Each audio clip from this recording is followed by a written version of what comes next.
Hello guys, मैंने ये post Facebook पे देखा कि जो अनुकूल है उन्होंने पतंजलि गिलोय घनवटी में जो ये लैटिन नेम है उसको सर्कल आउट करते हुए एक टिनोस्पोरा कॉर्डिफोलिया का रिसर्च पेपर डाउनलोड कर लिया और उसमें ये बता दिया कि उसके अंदर स्टेरॉइड्स है, जो कि बिल्कुल सही है। तो यहाँ बात ये आती है कि जिस तरीके से ब्लैक फंगस का मैटर उठ रहा है कि over consumption of steroid drug in COVID patients leads to immunocompromised body system. That's why this black fungus problems arises.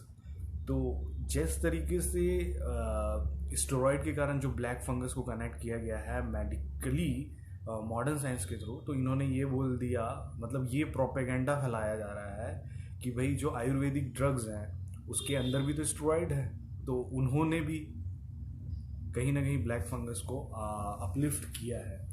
तो यहाँ ये बात बहुत ही इम्पॉर्टेंट हो जाती है बात करना। सो हम डायरेक्ट फैक्ट्स में पहुंचते हैं। फैक्ट्स ये कहता है कि जो भी मॉडर्न मेडिसिन है उसका जो मेडिसिन डिस्कवरी का जो इंस्पिरेशन है वो आपको नेचर से ही मिलता है। नेचर से ही हम जान पाते हैं कि कौन से मेडिसिन किस पैथोफिजियोलॉजिकल डिजीज़ को ट्रीट करने के लिए यूज़ होगी। तो आपको यहाँ एक एग्जांपल मैं देना चाहूँगा, जैसे कि हम क्यूनोलिन एल्कोलॉइड्स की बात करते हैं। क्यूनोलिन एल्कोलॉइड्स में आता है आपका सिंकोनाबाग। सिंकोनाबाग में आपका होता है क्यूनिन, क्यूनिडीन, सिंकोनिन, सिंकोनिडीन। तो ये बहुत सारे एक्टिव कंस्टिट्यूएंट सिंकोनाबाग में ही प्रेजेंट हैं।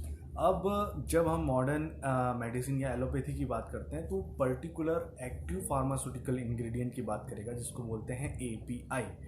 क्योंकि ये पर्टिकुलर, जैसे हम क्यूनिन ही ले रहे हैं केवल, ना कि क्विनिडीन ले रहे हैं, तो इसका पर्टिकुलर पैथोफिजियोलॉजिकल एक्शन होगा। तो इसके साथ इसके साइड इफ़ेक्ट भी आपको मिलेंगे। बट नेचुरल सोर्स में जैसे हम हल्दी की बात करते हैं, तो हल्दी आपने लिया, टर्मरिक, उसको सुखाया और पीस के आपने हल्दी बनाया, दूध में ले रहे हैं, सब्जियों में डाल रहे हैं, तो उसमें बहुत सारे एक्टिव कॉन्स्टिट्यूएंट होते हैं। तो उसका जो मेजर एक्टिव कॉन्स्टिट्यूएंट होता है वो होता है आपका करक्यूमिन। अब जब आप करक्यूमिन की बात करते हैं तो अगर मैं एलोपैथी में जाऊंगा तो ये केवल करक्यूमिन को यूज़ करेगा, पर एक हल्दी में करक्यूमिन के अलावा बर्बेरिन और भी बहुत सारे एक्टिव कॉन्स्टिट्यूएंट उसमें मौजूद होते हैं, पर उसके साइड इफ़ेक्ट आपको नहीं मिलते। पर जब आप एलोपैथी में पर्टिकुलर किसी डिजीज़ या एलिमेंट को ट्रीट करने के लिए आप जब यूज़ करते हैं पर्टिकुलर एक्टिव फार्मास्यूटिकल इंग्रेडिएंट, तो साइड इफ़ेक्ट्स उसके साथ मौजूद रहते हैं, पर उसका जो इफ़ेक्ट है वो फास्ट मिलता है। एलोपैथी में जो इफ़ेक्ट्स है वो टारगेटेड डिजीज़ पे होता है, और जो आयुर्वेदिक होता है जिस पे आप होल कंपाउंड को as it is natural form में बॉडी इनटेक करते हैं, तो उसमें साइड इफ़ेक्ट्स नहीं होता, क्योंकि जो नेचुरल सोर्स होते हैं वो आपस में इस तरीके से कॉन्जॉइंट होते हैं कि वो साइड इफ़ेक्ट्स प्रोड्यूस नहीं करते। तो ये एक बेसिक डिफरेंस होता है।